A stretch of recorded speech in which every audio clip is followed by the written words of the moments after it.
공공건축물은 그 시대의 하나의 타임 캡슐이에요. 그러니까 과거와 현재를 막 넘나드는, 조금 이 창을 열면은 1970년대로 가고 이 창을 열면은 1980년대로 가고, 그 뭐 남아있는 기록보다 건축물을 통해서 우리가 뭐 조선시대 건축, 로마의 건축, 그리스 건축을 보고 그 시대를 평가하잖아요. 근데 공공건축은 그런 정도로 중요한 그 건축물이죠. 그 시대를 대표하는 공공건축물은 무엇일까? 그 다음에 이 시대를 뭐로 우리가 표현할 수 있을까?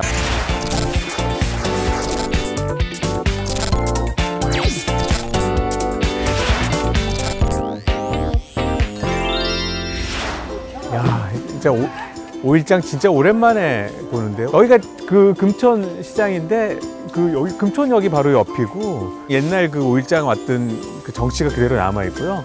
여기는 또 뭐 국수집인 것 같은데 보니까. 안녕하세요. 그래서 것 같은데? 아니 여기가 그러면 원래 그 국수 하시는 국수 공장이에요. 아, 제면 재면. 장날만 이렇게 하시는 거예요? 2대째 하는 데. 아, 2대째 하시는 이대째. 거예요? 그러니까 뭐 전통 기법으로 하시는? 옛날식 자연 건조.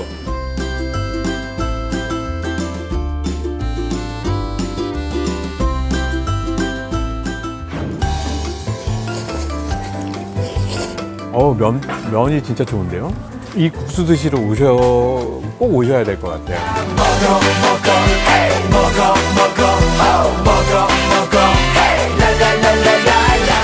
아, 이게 금천 어울림센터가 여기 있었구나.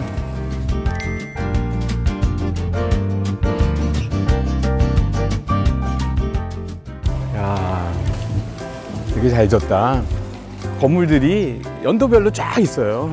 80년대, 70년대, 뭐 그 더 이전 거 뭐 있고, 그 끝점에는 이렇게 이 건물이 딱 나오네요. 어울림센터가. 과연 동네가 갖고 있는 기본 정치를 확 뭉개고 완전히 뭐 사람들이 그러면 또 안 올 수도 있거든요. 그래서 걱정을 했는데, 근데 오히려 여기를 좀 이렇게 닫아서 단정하게 만들면서 차분한 색깔을 좀 더한 근데 그런 의도가 굉장히 성공적으로 잘 구현됐다. 근데 어울림센터를 여기서 이렇게 보면은 되게 재밌는 게, 이렇게 사람이 팔을 이렇게 벌리고 있는 듯한 느낌, 이렇게 팔을 벌리고 있는 듯한 느낌으로, 이게 어떻게 보면 약간 좀 불안정해 보이긴 하는데, 사실은 이 밑에 열어놓은 게 다 기능이 있으니까요. 여기가 크게 열어놨네. 여기 오기 전에 한번 도면을 한번 봤어요. 저 뒷면하고 이면하고 2.7m 정도 차이 나더라고요. 그러니까 2.7m면은 거의 한층 높이 되거든요. 그러니까 보통은 이제 그러려면 보통 축대 만들고 뭐 이렇게 되게 힘들죠. 근데 여기는 오히려 이거를 그 높이 차이를 잘 이용해서 여러 단이 있는 마당으로 이렇게, 그러면 사람들이 여기 앉아서 뭐 행사도 할 수 있고 차도 마실 수도 있고, 심지어 여기 모여서 놀기도 하고, 그러니까 뭐 사람들 많이 못 뛰어서 윷놀이도 해도 되고, 약간 그런 느낌일 것 같아요. 아마 건축가가 되게 고심을 했던 것 같아요. 그러니까 이 공간을 처음에 들어올 때 이 뭐 시장 한복판이고, 그다음에 얇은 인도밖에 없는데 여기서 어떻게 사람들을 끌어들일 것이냐에 대한 고민이 이 공간을 만들어서 사람들을 유인하자, 자연스럽게 빨려 들어오고 자연스럽게 앉고 거기 앉아서 자연스럽게 얘기하고, 이 건물이야말로 그런 것들이 자연스럽게 구현된 것 같아요.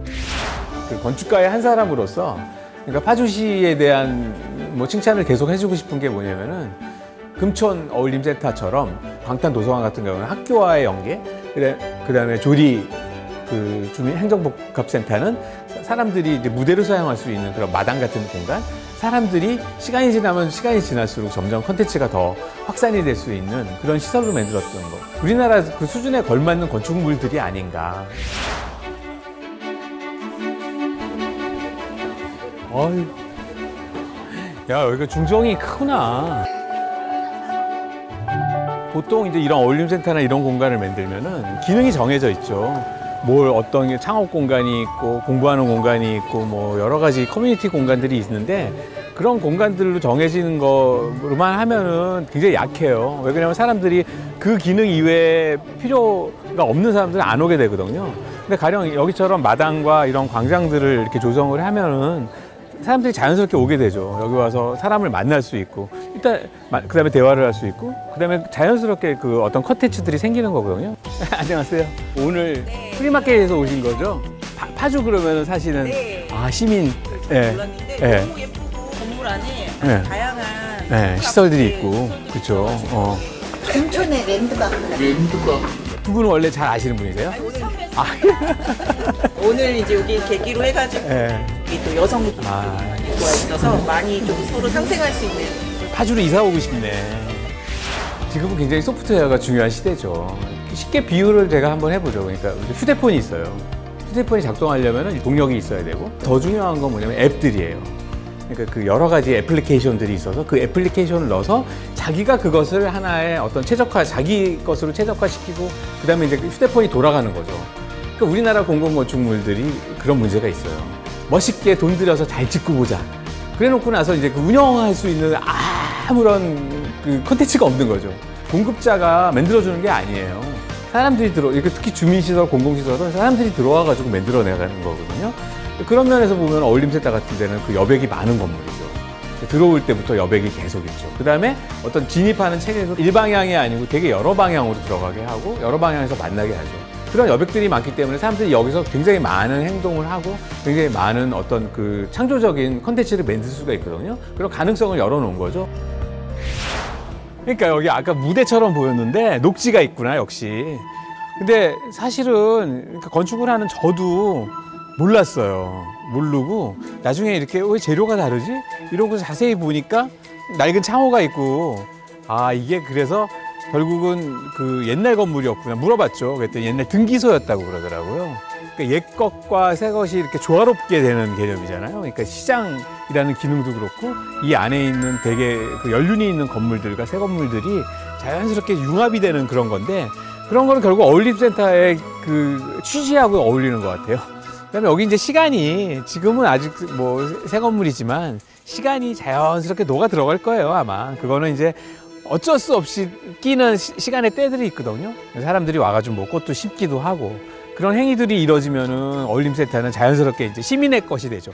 여기 이제 중정이 쫙 이렇게 우리 이 복도를 통해 들어오는데 여기는 계속 흐름이 있는 거죠. 건물이 막혀 있는 게 아니고 주 계단을 타고 올라오는 방법, 중정을 통해서 올라오는 방법, 저 건물로 들어가서 이렇게 연결 브릿지를 통해서 오는 방법. 옛날 우리는 한옥이 그렇잖아요.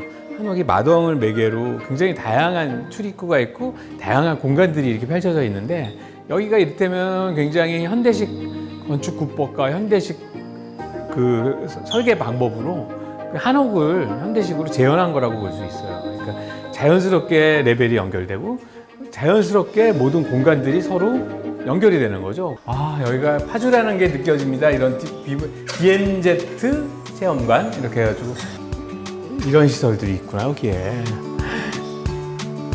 야, 딱 누르면 야생화, 정보가 나오는구나. 개별꽃, 백선. 재밌는데? 주변 시설들, 어울림센터 이런 데는 결국은 뭐냐면은 그 아이들과 부모가 같이 오는 공간이기 때문에 그거에 대한 그런 가족에 대한 배려가 좀 많이 없으면은 되게 힘들죠. 오기 힘들고. 그러니까 아이들을 어디서 뭐 잠깐 놀게를 한다든가, 그리고 부모는 다른 어떤 프로그램에 참여한다든가, 그러니까 그런 가족에 대한 배려, 그다음에 사회적 약자들, 그다음에 그 약간 뭐 이렇게 몸이 불편하신 분들, 그런 것들에 대한 배려가 굉장히 이제 많이 늘어나고 있는 편인데도 아직도 굉장히 부족해요. 근데 여기는 뭐 가령 이런 공간들은 뭐 많이 늘어나야겠죠. 이런 공간들이 차지하는 그 면적이. 그다음에 멋있는 계단실이 있네. 야, 이 공간은 뭐, 야, 재료들도 굉장히 내추럴한, 때문에 콘크리트 느낌 나는 그런 재료들이고, 다양한 색깔을 많이 안 썼어요. 그 안에는 굉장히 다양한 프로그램이, 다채로운 프로그램이 들어가 있지만 건물은 거의 무채색으로 다 통일을 했어요. 색이 없는 거는 결국 와서 색을 칠해라 뭐 이런 의미라고 저는 봐요. 그러니까 여기는 뭔가 사람들이 그러니까 모여서 뭐 우리나라 잔치를 할 수 있는 실내에서, 그러니까 외국 사람들이 파티하는 그런 공간 좋아하잖아요. 건물을 지을 때 대부분 그런 얘기를 해요. 데드 스페이스를 줄여라. 데드 스페이스는 어떻게 보면 손실이라고 생각해요. 짓는 과정에서 없어지는 경우가 많거든요. 야, 그런 쓸데없는 거를 왜 거기 면적 그 돈 아깝게 뭐 이렇게 나오는데, 우리가 뭐 방과 방 사이에 마루가 있는데 그 마루라는 공간이 그냥 통과하는 공간이 아니죠. 그 마루에서는 많은 일이 이루어지죠. 그런 것처럼 이런 공간과 공간을 연결하는데 그냥 복도로만 연결이 되는 것보다는 이런 무용의 공간들이 있음으로써 사람들이 이 안에서 많은 프로그램을 만들 수 있고 그다음에 이 공간이 훨씬 풍요로워지는 거죠. 근데 이 건물은 저는 이제 놀라는 게 뭐냐면 처음에 현상 설계를 통해서 뽑아놓은 안이 그대로 구현된 것. 그게 너무 당연한 건데 우리나라에서는 굉장히 놀라운 일이에요. 그대로 구현되는 게 이게 가능해? 너무 가능해야 되는 일이 너무 신기한 일이 되는 게 너무 웃기는 일이죠. 근데 여기 금총 어울림센터는 바로 그런 거죠. 그러니까 처음에 만들었던 그 건축가의 어떤 그 의도가 그대로 반영이 되고 그대로 살아남아서 건물이 구현이 됐다. 그런 면에서 지금 파주는 건축가들이 모두 주목하고 있는 아주 특이한 장소죠. 그러니까 보통 그런 거 이뤄지는 과정이 우리가 여태까지 밟았던 프로세스와는 굉장히 상이한 프로세스로 진행이 되거든요. 그러니까 이 사람들이 건축가들은 특히 관심을 가지고 보고 있고 파주에 있는 공공건축물이 성공하기를 되게 간절히 기원을 하고 있죠. 이게 성공을 해야 이게 좋은 영향력이 전국으로 퍼지고 그래서 우리나라 공공건축물이 되게 좋아지고 후세에 이 시대가 굉장히 좋은 시대였다는 것을 증명을 할 수 있는 약간 그런 게 됐으면 좋겠다 이렇게 생각을 해요.